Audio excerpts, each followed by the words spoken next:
Hello, very good morning, everyone. Hope you're all learning good. And as a part of a free IAS online coaching, I'm posting a lot of useful and effective videos online in my YouTube channel, arivoli.in.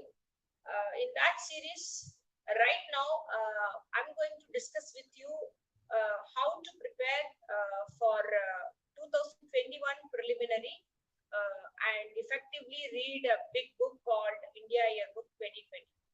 So this India Yearbook happens to be a very important book because this book is published by Government of India Publication Division, Ministry of Information and Broadcasting.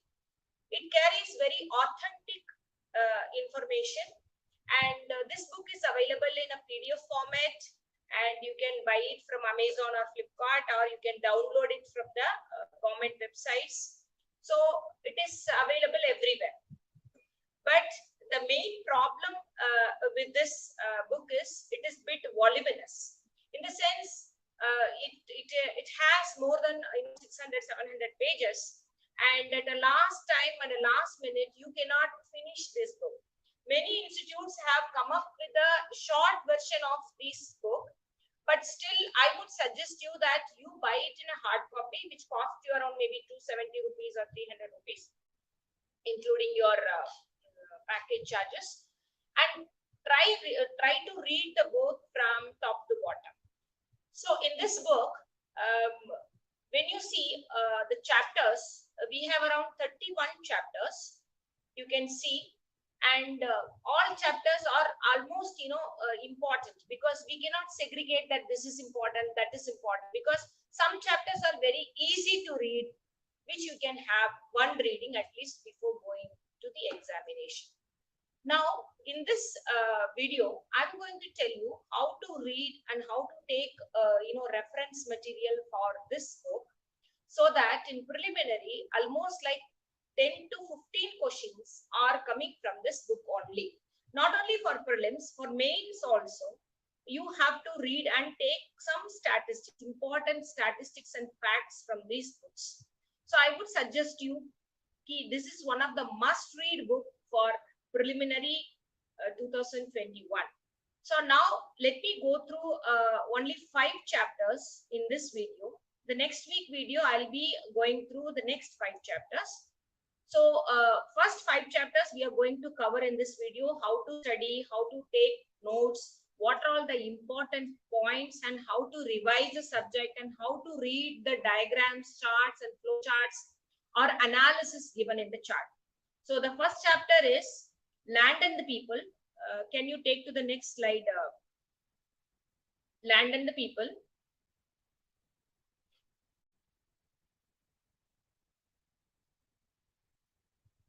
Yeah, you can go to the, yes.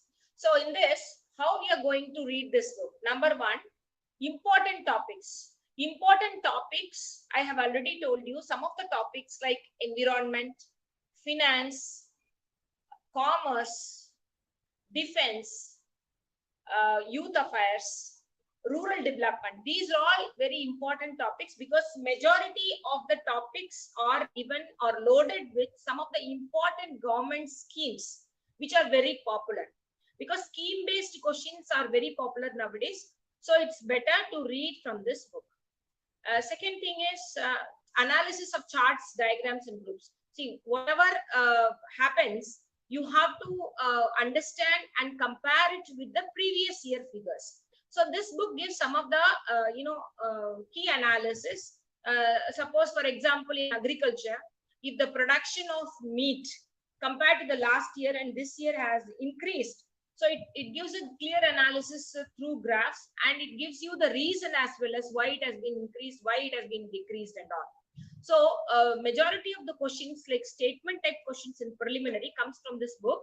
And that too, when you read a paragraph, the first 4 lines of the paragraph which has these kind of data, something like the last year production was this much and this year production has gone up or gone down because of these reasons, or some trade related details like India to other countries, export or import.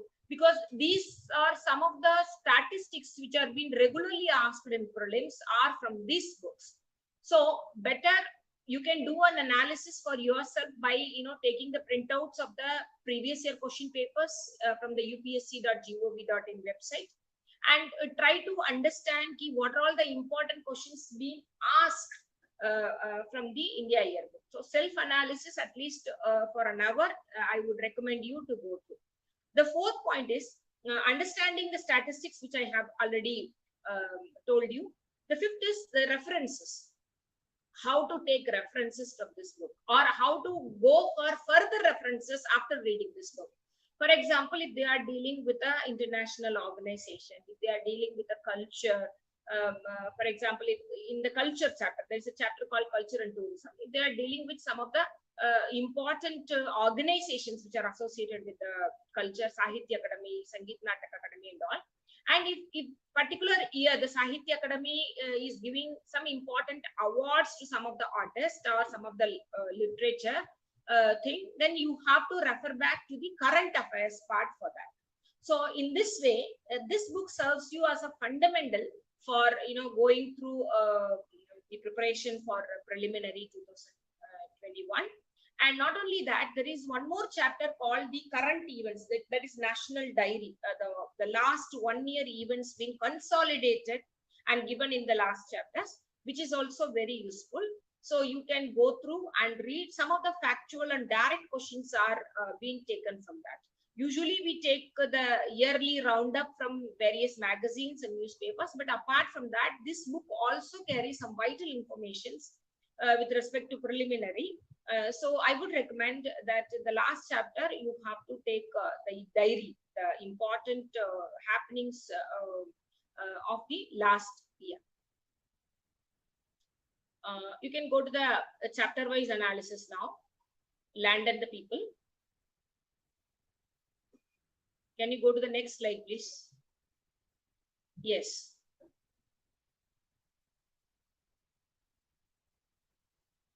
Can you zoom it, please? Yeah. So this land and people, some of the topics which are very much related to your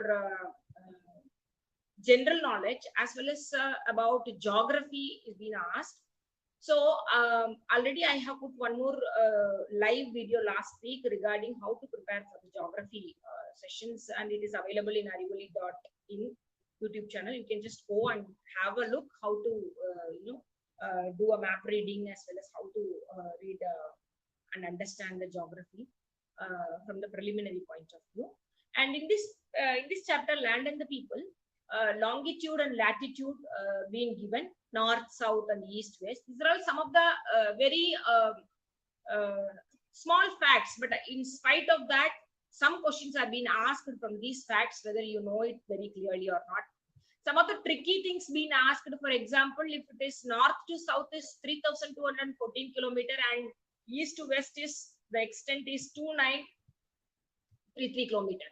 So what happens usually in UPSC, sometimes they just mingle it, like instead of north to south they give 2,933 and east to west they give 3,214. So that is a tricky portion in it, that you have to understand that only the data whatever being given is jumbled to this side and that side. So these kind of questions most often you can find out in the preliminary examination. So be careful whenever you read a statistics. You should be very thorough in that it pertains to what. Same way, land frontier, how much kilometer, and coastline, including the island coastline. If there be excluding or including, you can just see whether it is being excluded or included coastline. So in that you have to further read the Indian map study from some atlas. As I have already told you, that Tropic of Cancer, Tropic of Capricorn, the oceans, borders, some of the countries which are in news, you should know where some nearby oceans are, bordering countries. So these are all the major type of questions, like 3-4 questions are being asked from this kind of area. So while reading the land and people, you can read that one. Apart from that, the orders, they ask the mountain ranges or the important physiographic divisions, ranges. They give 4 ranges or 4 mountains. Then they will ask you to arrange it from east to west or from north to south. So if they are giving Anemudi, Dodabedda, Anemudi, then Mahendragiri, then Vindhya, then Everest, I mean Himalayas. So it is probably very easy for you that you can arrange it from north to south. But if they are giving very near to near locations, then it will be probably very difficult for you to which comes first and which comes next. So it is better always to refer your school atlas for how to memorize these kind of patterns. So in geography, map-based questions, land and people, in this chapter, you have to refer the geography book as well as the atlas for these kind of questions. And you can just go through the passes and states. Now the border disputes are happening, and in China, in this Arunachal side, and in the Pakistan side, and Kashmir side, whatever is the passes are there, you better try to understand from the north to south passes, or from left to right passes, or right to left passes, whatever may be the order. You try to understand some 3-4 pattern, so that when in examination, if they are asking, it will be easy for you to guess it, intelligently guess it, which are all the passes, which comes first and which comes next. Not only that, you have to read all the passes along with the states. See, I would suggest, we cannot memorize all the things, because it may have like 30-40 passes, in fact less than that. But you cannot memorize it. That year it may come, it may not come. So for that, we cannot put this much of effort into that. But at the same time, some of the important things, if you are able to identify, then it will help you in elimination of the wrong answers for the preliminary pattern. So that you can read.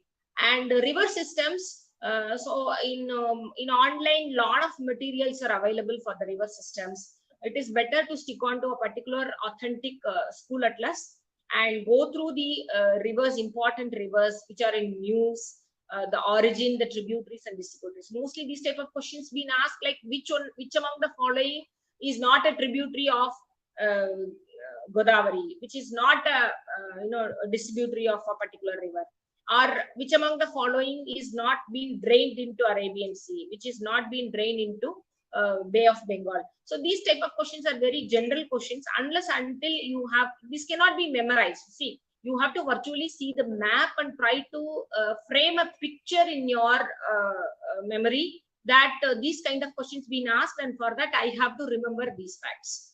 So that you can read.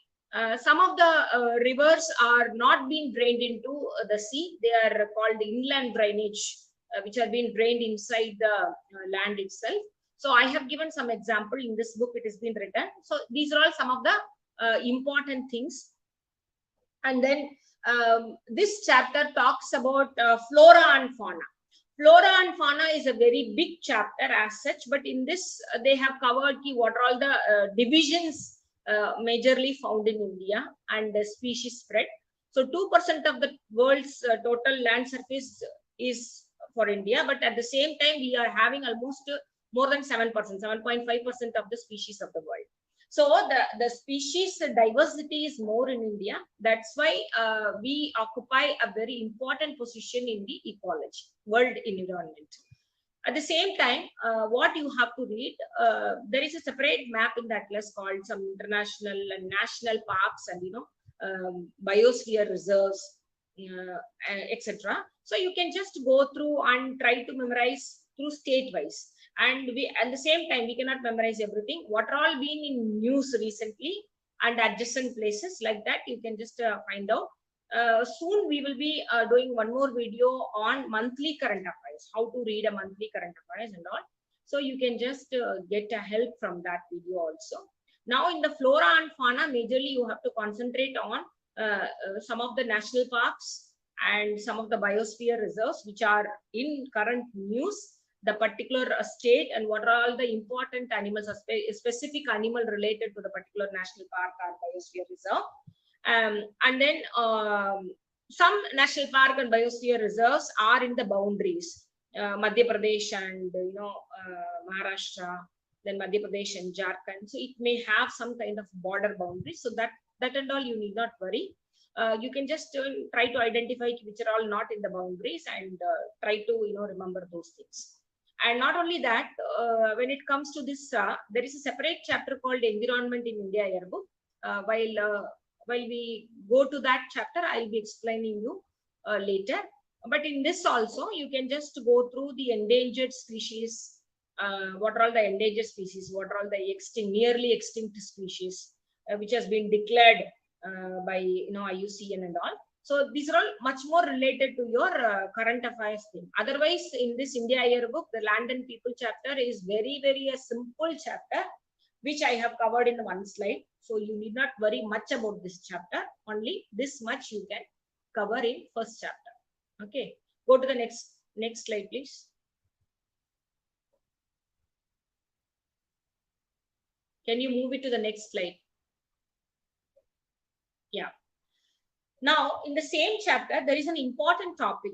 This you have to cover it separately, because as of now, the latest census being 2011, and for 2021, when you will be attending your examination, if the census are be now, because of the COVID situation, I really don't know whether it may come or may not come. But if it is not coming, then it holds good that 2011 census data alone is sufficient. You can read.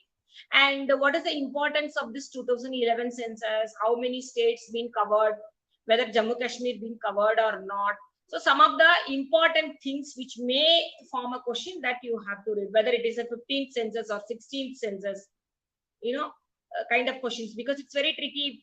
If you don't know it is a 15th, instead they have given 16th, you should not have any confusion over that. Then how much is the male population and female population? Not only that, in that very important thing is you have to memorize certain things like ascending and descending pattern.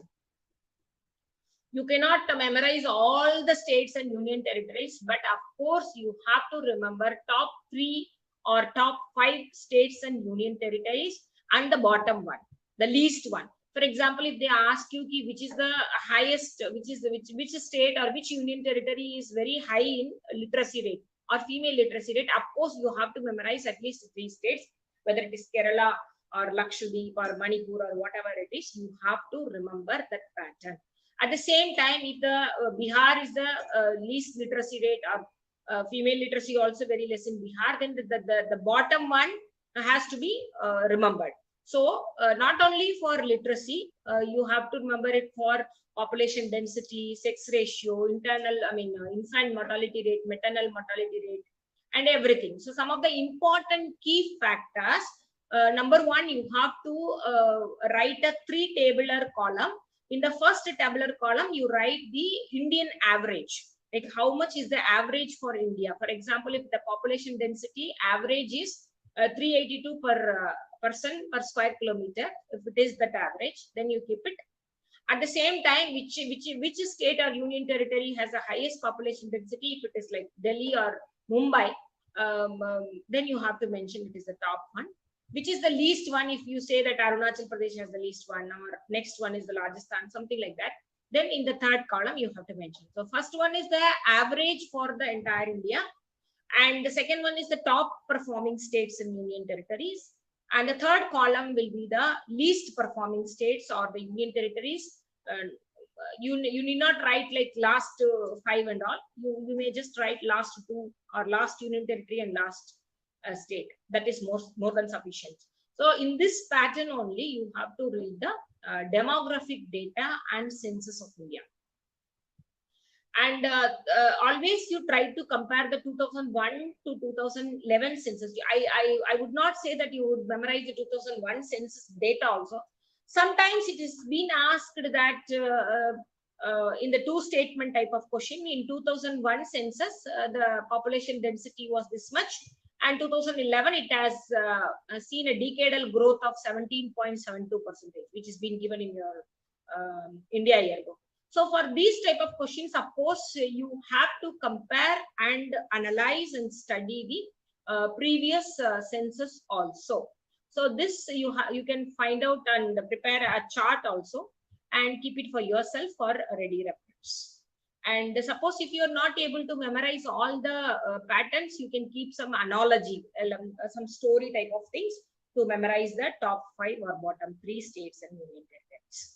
So this is very important with respect to demography in the India Yearbook first chapter. Next, as I have already told you, now I'm just rounding up what are all the important things that you have to refer and study from the Indian yearbook. One is mountain system, the north to south, east to west, or left to right, or whatever it is. Passes, the particular state of the passes and the importance of the passes. They are in which borders, and they give access to which country or which state or something like that. Then river, you have to read the origin of the river, the tributaries and distributaries, and where the river being drained into, which ocean being ultimately drained into. Then latitude and longitudes, I already told you, not only for India, you have to read for the entire world, the Tropic of Capricorn, Tropic of Cancer, Equator, then prime meridian, Greenwich, and some of the important imaginary lines which are all being crossed and which does not cross. Some kind of questions being asked in this area, so that you have to. Then the superlatives, highest, lowest, longest. For example, if they ask you which is the longest river, second longest river, third longest, so they may ask you according to the length of the rivers in India, arrange the following rivers: Brahmaputra, Ganges, then Godavari. Then we must be able to find out which one comes first and which one comes the second. So I think these are all the aspects when you read the India Yearbook, chapter 1, Land and the People. Some of the background studies you have to do, and try to write notes, which I have told you that you have to refer to the geography book as well as the World Atlas. Then try to take some notes, and I think that is enough for the first chapter. Now we are moving on to the second chapter. Can you just change the slide, please?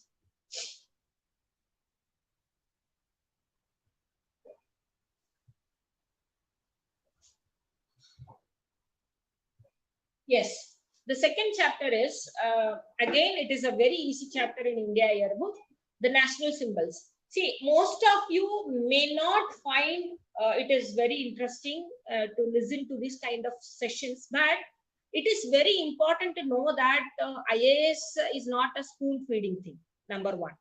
Number two, many of the institutes, gives you the question answer pattern, which are all the questions, which are all the important things from India Yearbook and all. But, in the long run, it may not serve the purpose until you read yourself the book, and, you have seen the book and understand the particular topic, and try to analyze for yourself that which is important, which is not important.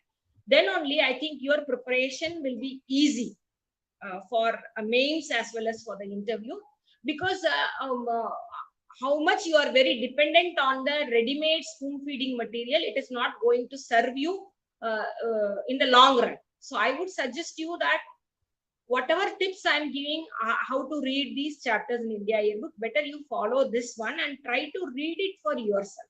Because 2021, those who are going to attend in 2021, they have enough time. It is never late that if you start now, I think you may be able to finish it off soon. Now coming to the next chapter, national symbols. Yes. So all the basic data of a national flag, how it looks, what are all the symbols inside this, how many spokes. These are all like small things, but some of the points may be confusing. For example, the Indian flag was adopted by the Constituent Assembly on such a date, like July 22nd, 1947. And there is one more thing, that the national anthem Hindi version was, done in January 24, 1950. So when we just read this kind of data, the data may go into our memory. For example, January 24, 1915, yes, I have read. There is something important on that date.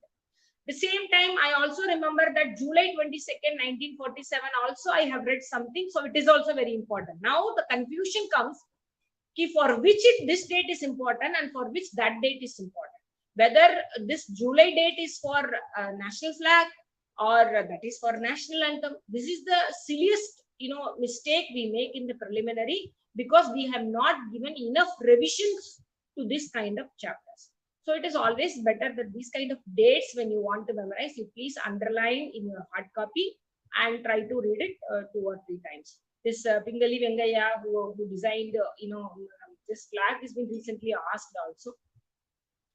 And some of the articles, when you read your polity chapter, the next chapter, I'll be dealing how to read that book.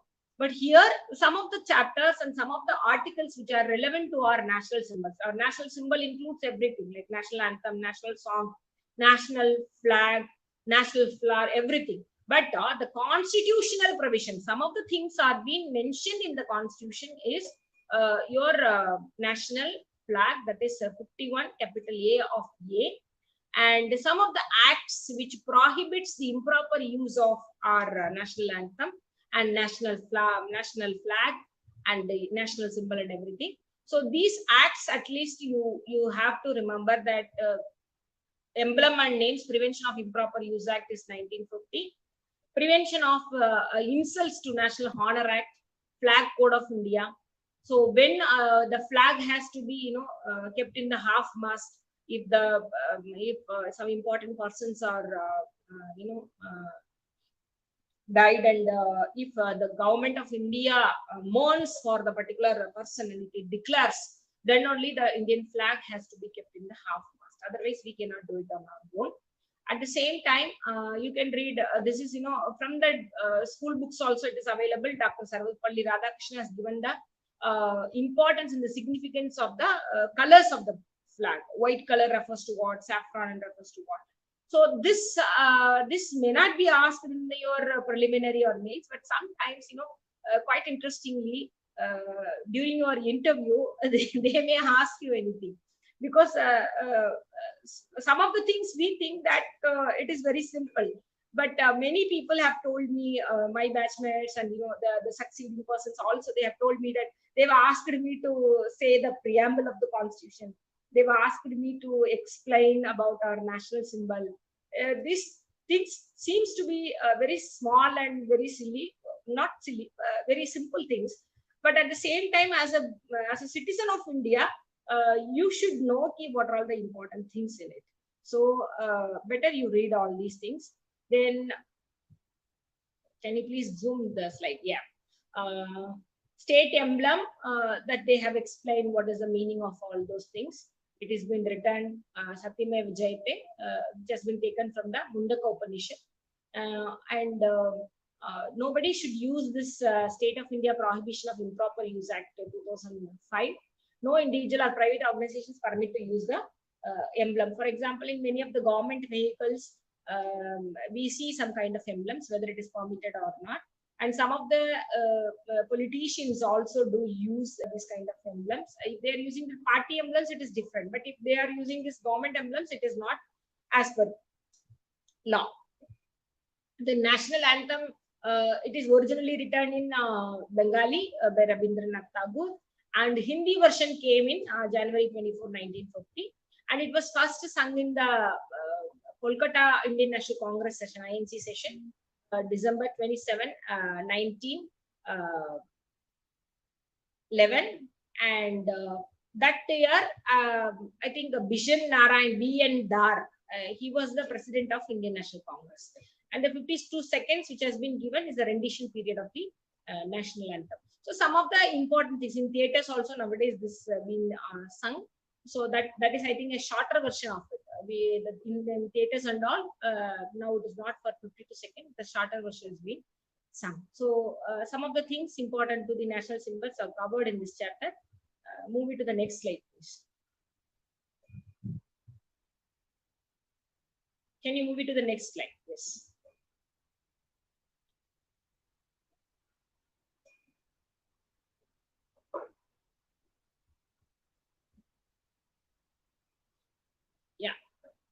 The same way, national song Vande Mataram, it was originally written in Sanskrit. Many people get confused whether it is Sanskrit, Bengali, Hindi, and all. These are all some of the things.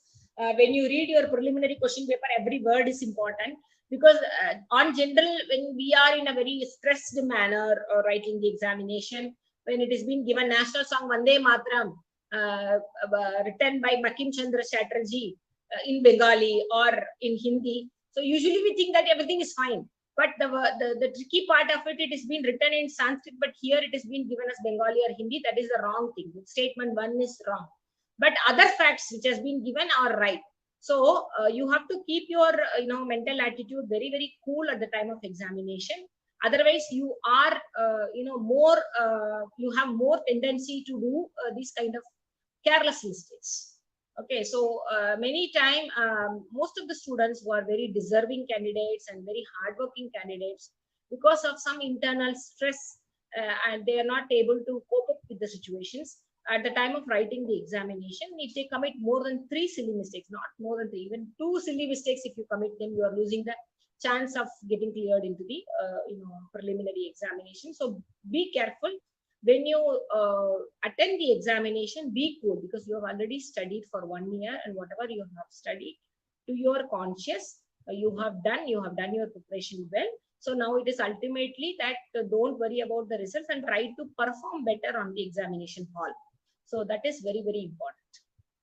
Then about this session also, national song Vande Mataram was sung in Indian National Congress Calcutta session. Rahimatullah Sayani was the president. He was the second Muslim to serve as the president after Badruddin Dayabchi. So these are all the reference things which you have to take notes when you read these kind of chapters. The same way, you can take some of the important Indian National Congress sessions of freedom movement, so that it will help you in other studies. The national calendar, Sakaira, Chaitra is being the first month, adopted from March 22nd. If it is a normal year, the year starts from March 22nd. If the tricky portion is, if they give you that March 21st, it's a wrong thing, because during the leap year alone, it starts on that. So this may be a tricky part which can be asked in the preliminary examination. Then you can just go through the Gazette of India uses this national calendar, and what are all the other items which are using this calendar that I have given you. News broadcast by All India Radio, calendars issued by the government of India, and government communications being addressed to the public, all are being followed in this pattern. Then there are some of the items which I have given you, the Latin names. Nilumbo nucifera. Nilumbo nucifera is the scientific or botanical name of Indian lotus. So this is our national flower. Like that, you have national fruit, river, national tree, national animal, national aquatic animal, something different, and national bird and national currency, and so on. So in this chapter, what you have to do is some of the state emblems, state birds, state animals which are in news, which are newly formed states, something like that. You can just go through and refer. Some of the northeastern states or some of the southern states may have something in common to them, like they may have a same state bird, they may have some 4 or 5 states may have the same state fruit. So once you go through, there is a chapter called State and Union Territories in the India Yearbook in the backside. So if you go through, all the data are available. So whichever is important to that particular year, which are on news, then accordingly you can prepare for your preliminary. So I think we have covered the second chapter also, how to read the national symbols and how to make a reference study for the India Yearbook. Now we are going to the third chapter in India Yearbook, which is the polity. Yes. This is again seems to be a very small chapter in India Yearbook, but some of the important things have been given and some reference study you have to do. For this, I would recommend a book written by Lakshmikant, Indian Polity or Indian Constitution, whatever book you have, because that is a generally accepted book for all preliminary aspirants. So I would also recommend the same book. You can just go and read all those books.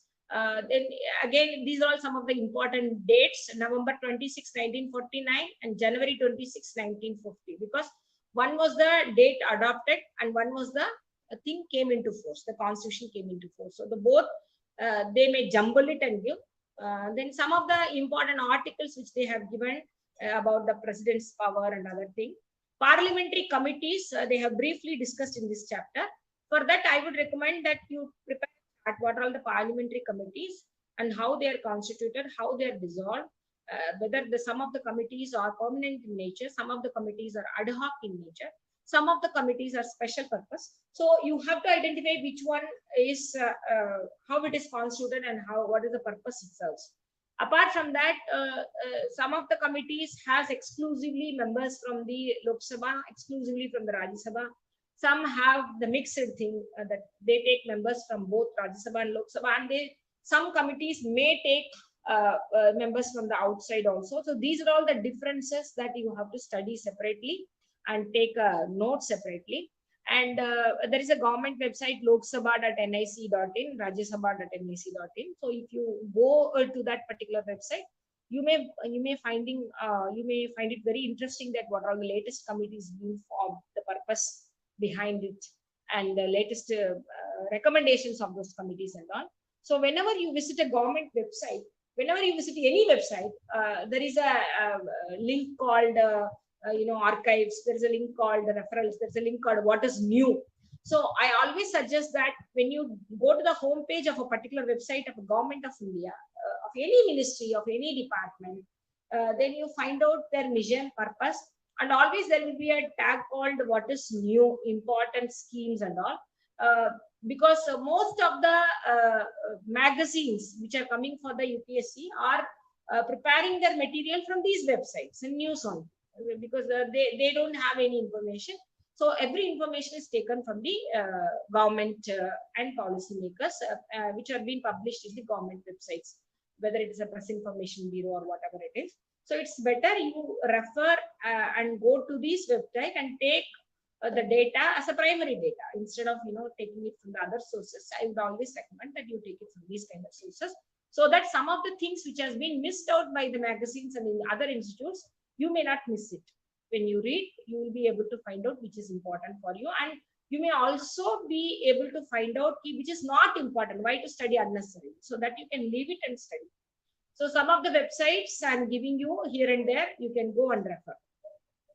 Then Ministry of Parliamentary Affairs, the privileges of the members and other thing, and some of the special mentions being given, different type of motions, different type of committees, which I have already told you. Then the Cabinet Secretariat, which is directly functions under the Prime Minister. Then zonal councils are under Home Minister.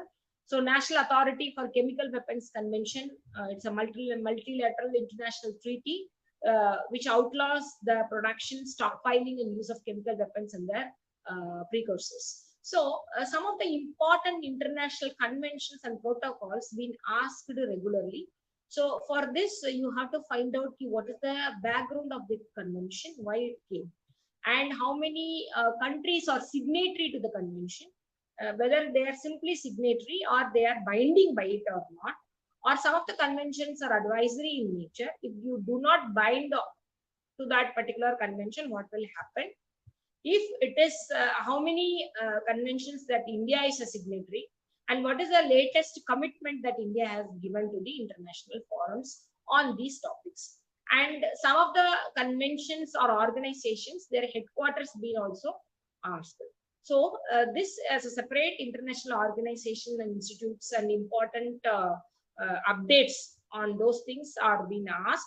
That also you can make it as a reference. Yeah, please, next slide, please.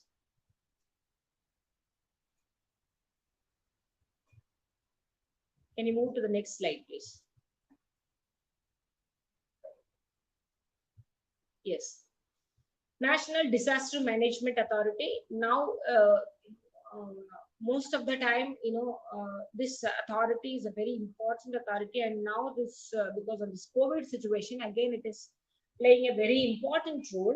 And whatever updates, the latest updates with respect to the COVID-19 being given, and I would suggest you all to go and read the COVID-19 Indian experience report, the latest report. It has been, you can download it. It has been in a PDF format. And some of the important analysis and understanding of this COVID situation, and they have compared with respect to India state-wise, and they have compared it with the world scenario also. So it is a very good report. I would recommend you all to go and read and take notes. Whatever you feel important for the preliminary, you better take notes from that. Then administrative reforms and public grievances. So far, two administrative reforms committees and commissions being formed, and what are all the recommendations of those, second ARC, first ARC, what is the difference between these two, whether the third ARC is in line, when it will come, and what can be the recommendations. So these kind of questions, you need not worry about the big pages report, but the salient features, at least one page you can prepare and keep it for your reference. Then Civil Services Day they have mentioned, and when it is being celebrated and all. Then yes, another important topic in this is national e-governance. So the national e-governance is coming under which department, which ministry, and what are all the e-governance improvements which are happening as per the United Nations Department of Economic and Social Affairs UN e-governmental survey. Every 2 years. See, this may be one of the point, that whether it is being released every year or every 2 years or twice in a year. So these type of questions been categorically been asked in the UPSC examination. Some of the reports are coming yearly. Some of the reports are coming yearly twice. Some of the reports are coming once in 2 years. So better you try to identify which are all those things and try to understand that one. And e-governance report actually comes once in 2 years. So 2014 if it comes, then again it will be 2016, then 2018, then in 2020 it may come. So our e-governance index been on the increasing side, like out of 193 member countries, from 118 position to 96th position, this has been increased. It shows the effective implementation of the schemes and how the digital platform is being utilized by the government to effectively deliver the benefits to the people. Then e-office project. Some of the things in this I would like to say regarding the references. What you can do, some of the state government e-governance projects are there.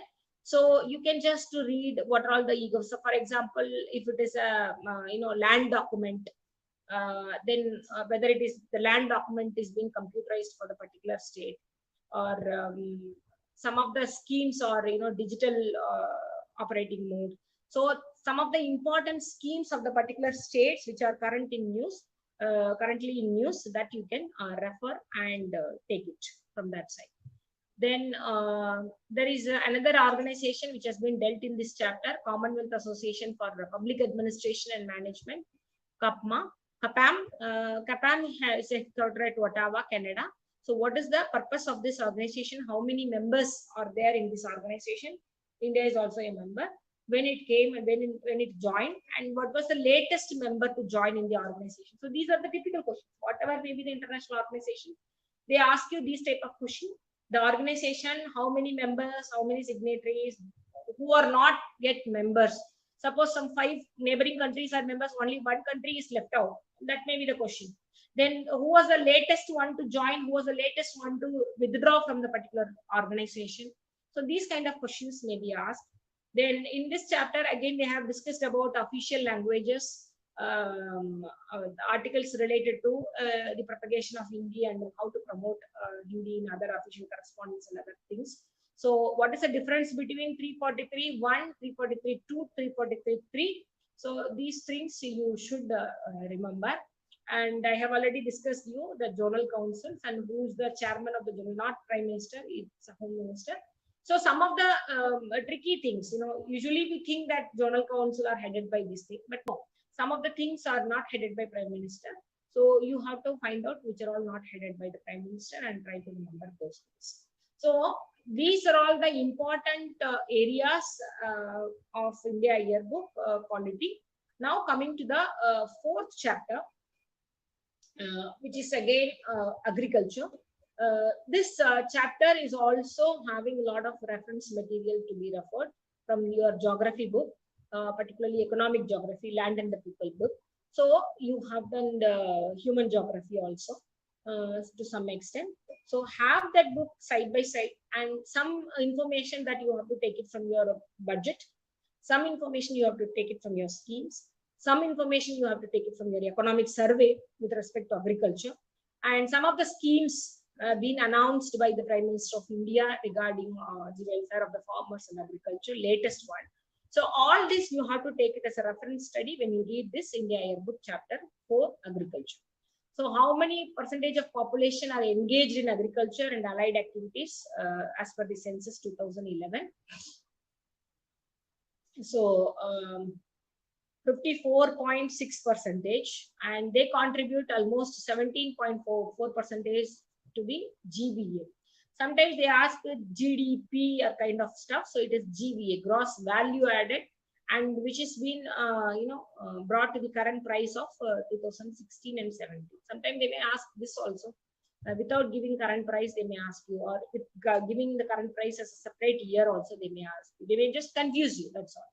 And another important, which I have forgot to tell you, that some of the ministries and departments you have to identify. Here, departments under the Ministry of Agriculture and Farmers Welfare. So there is a separate ministry called Ministry of Agriculture is not there. Only it's a Ministry of Agriculture and Farmers Welfare. So it is a combined ministry. The ministry name is something different. So the department names under which ministry and department or independent charge are coming. And some of the department or ministries are under the portfolio of PM. He is having those things. So these things you have to find out and understand, because some of the departments we may think that it is coming under science, Ministry of Earth Sciences and all, but it may go to defense. So some of the departments are a bit confusing. So some Department of Irrigation, Department of Microfinance, something like that. If you find that whether it is coming under Ministry of Agriculture and Farmers Welfare, or if it is coming under Ministry of Water Resources, so we may have the confusion. So this background work you have to do. Which ministry, which department comes under which ministry, that work you have to do.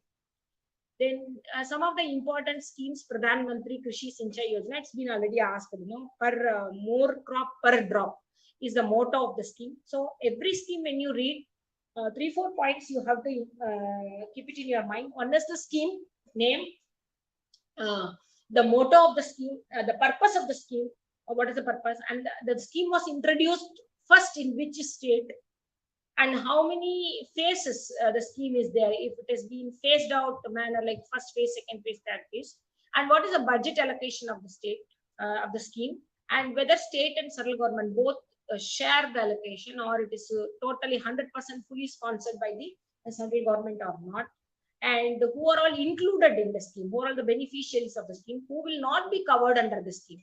So these are the 5-6 points which whenever you read a scheme, you have to understand. If it is a particular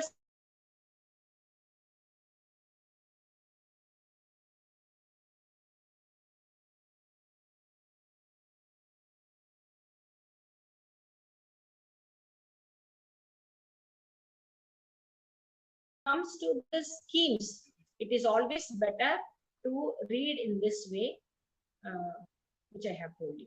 Then agriculture credit, then crop insurance they have talked about.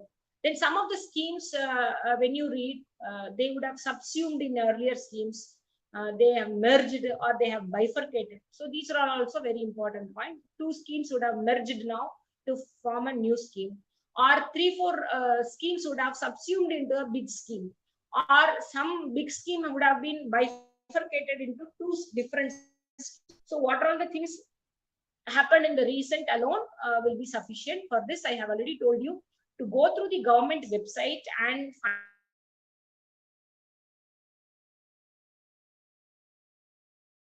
I think you can have 1 or 2 days going through these kind of websites, and whenever you read these chapters, try to take notes from those websites.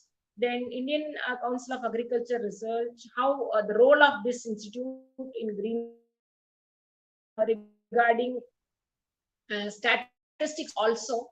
You can find out key how much is the increase, how much is the decrease in any production, whether it is agriculture production.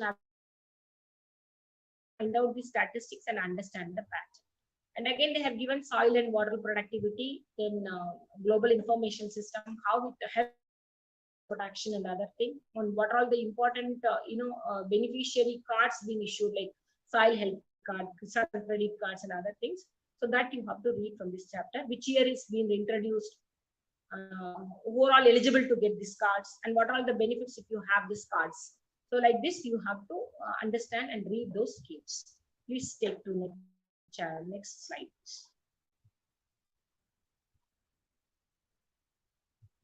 Next slide, please.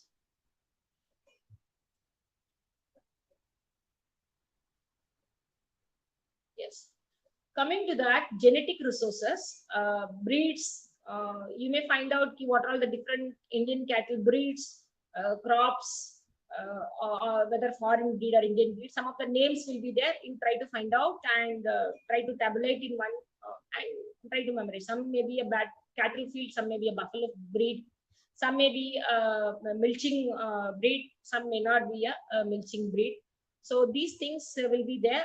Try to identify and find out. Same way in crops also, different type of crops, and if it is a new thing being introduced, which are in news, that you have to remember whether that is a GM, genetically modified organism, or it is a non-GMO crop, and the particular name pertains to wheat or rice, that may be asked.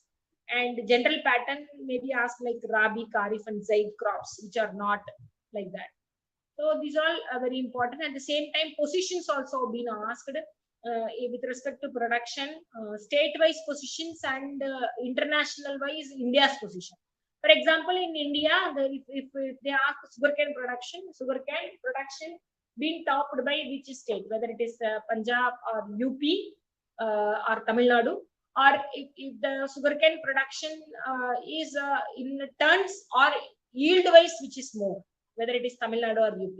So these kind of questions, sugarcane, wheat, pulses, everything can be asked. The top states, which are all the top performing states with respect to this kind of production. It can be a poultry, meat, or whatever it is. The same way, with respect to international position also, India's position may be asked. India is a leader in some of the productions like milk, citrus fruits, mangoes, kind of stuff. So better you need not memorize all the position, because when whatever comes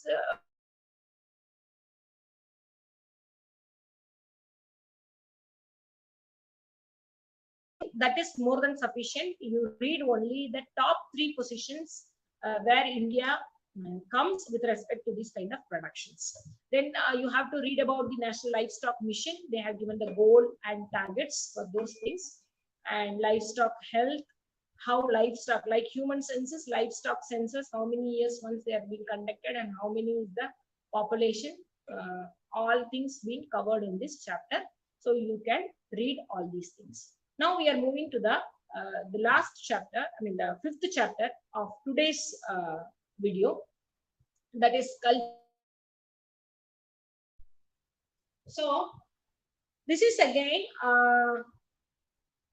see, some of the national missions are there to preserve our heritage culture, and there are some of the schemes which promote the tourism of India. Not only that, some state-wise tourism tags and logos also you have to memorize in this.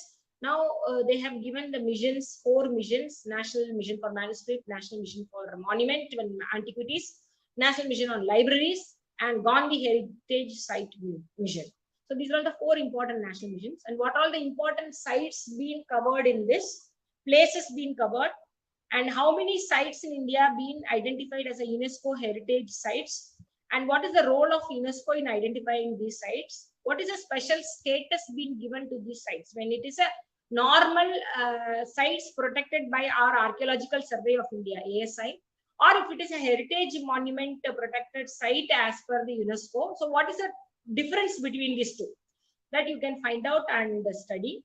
Then important centers I have given you: cultural centers, Center for Cultural Resources and Training, Cultural Institute of Buddhist, Central Institute of Buddhist Studies. The locations you have to find out. Where are all these institutes are located? Central Institute of Himalayan Culture Studies. So important institute and places are the one of the pattern of questions being asked in the preliminary. So you find out and write this thing. Then different cultural competitions being current affairs related material. Try to read the obituaries, latest awards, winners, and an artist and a particular art or music or instrumental form they have been associated with. So that will be the. So can you move to the next slide, please? The last one.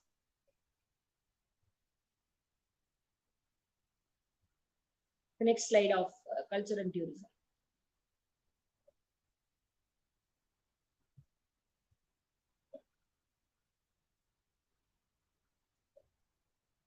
Can you move it to the next slide?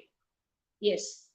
So I have discussed that awards, geographical indicators, famous personalities in news, whether they have died or they got some awards. So their art forms, whether they are associated with music, instrumental, or any art forms, that will be the question. And these are all the questions with respect to the culture that you have to read from the India Yearbook and make a reference to. Now coming to the tourism, e-visa facility due to COVID situation, nowadays this tourism industry has gone to a standstill.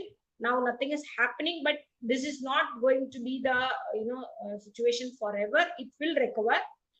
Some of the schemes which are given for the tourism sector, you have to find out through the Incredible India, Swadesh Darshan scheme, what is Prasad scheme, which are all the states covered, whether it is particularly to only Hindu pilgrimage places or it covers other pilgrimage places. There is a Buddhist circuit, Ramayana circuit, Mahabharat circuit. What are all the places being identified for the circuits, which are coming under within the circuit or out of the circuit, may be the question. And tourism revenues and what are all the facilities being given for the tourists to attract to these places. And some of the logo and motto of the state tourisms can be asked as a question. For Incredible India is the logo of our Indian government tourism. Madhya Pradesh has the heart of Incredible India. Kerala, you know very well that God's country. So like that, I have given some of the items which are in news. Like Karnataka has one state, many worlds. Meghalaya has the halfway to heaven. So these were some of the important points with respect to the tourism. Some of the schemes being promoted sponsored by the government of India, and some of the schemes given by the states individually to promote their state tourism are very important, and UNESCO heritage sites and awards, honors, and artists and their relevant field, whether they are music or instrumental.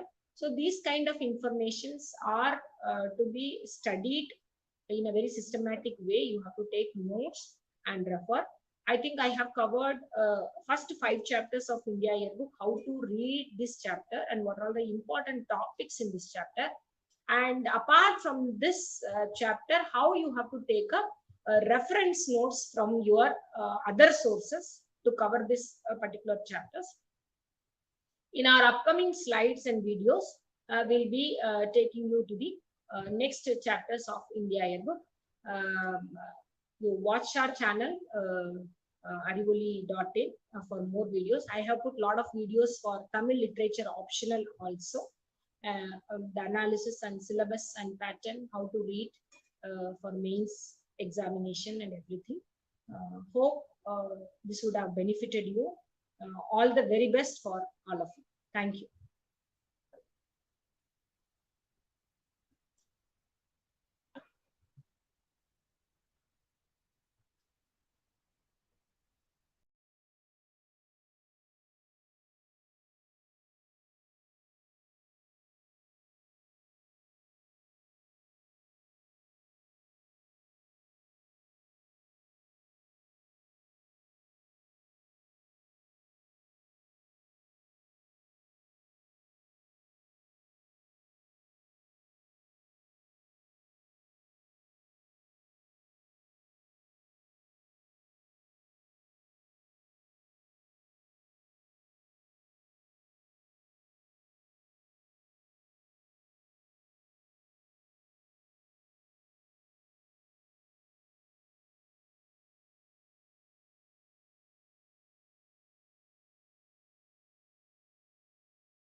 tips to area, length, and height value, how to memorize. Okay. So you're asking how to memorize the mathematical formulas, I think UPSC, these kind of formulas are not being asked usually, but if you are preparing for a state level exams, TNPSC or some bank exams, there it is being asked. It is better way to memorize all these things is you write in one chart and keep it in a place where you go often. Like I used to place, near to my wash basin mirror, so that whenever I get up early in the morning, I brush and sometimes I do face wash and all. So many a time we happen to see those kind of pictures and try to memorize them. So that is the only way. Because when you see uh, 11th and 12th students, they are getting very good marks out of out. So compared to them, we are nothing, and we have to put a lot of hard work to memorize all these. Constitution in polity, most of the questions are asked, almost like 20 questions, 15 to 20 questions are asked every year. Not only for prelims, mains also, it occupies a very important position in papers. GS paper 1, paper 2. So you have to read. For preliminary, 15 questions.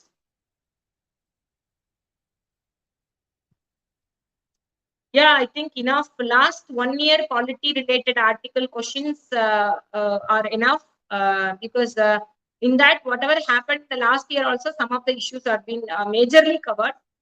So if you are writing the examination in the month of October or June, I think June to June will be enough to cover all the current related topics.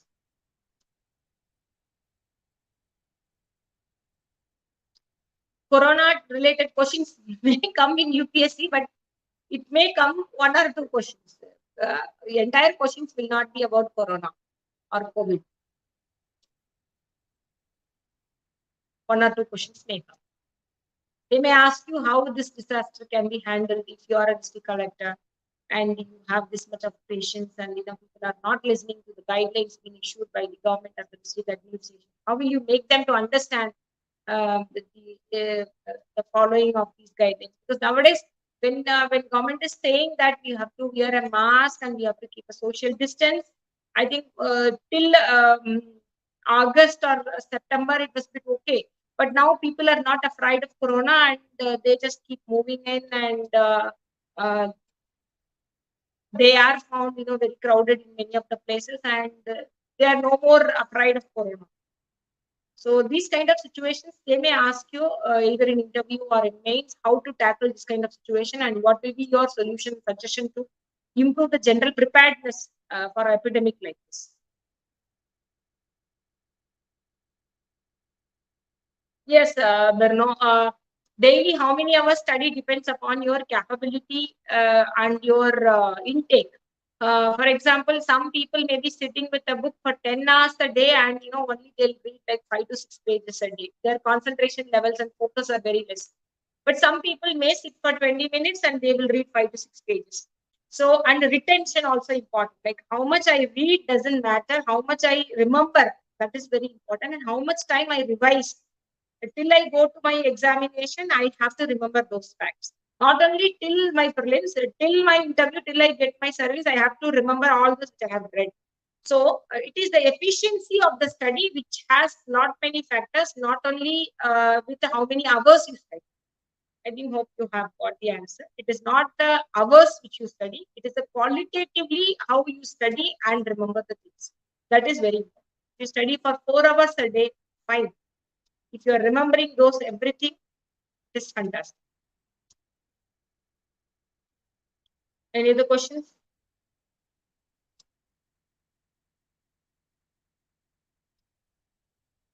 Yeah, I think this is the first time that I'm planning and we have planned to come in live and hope some nitty-gritties would have been happened.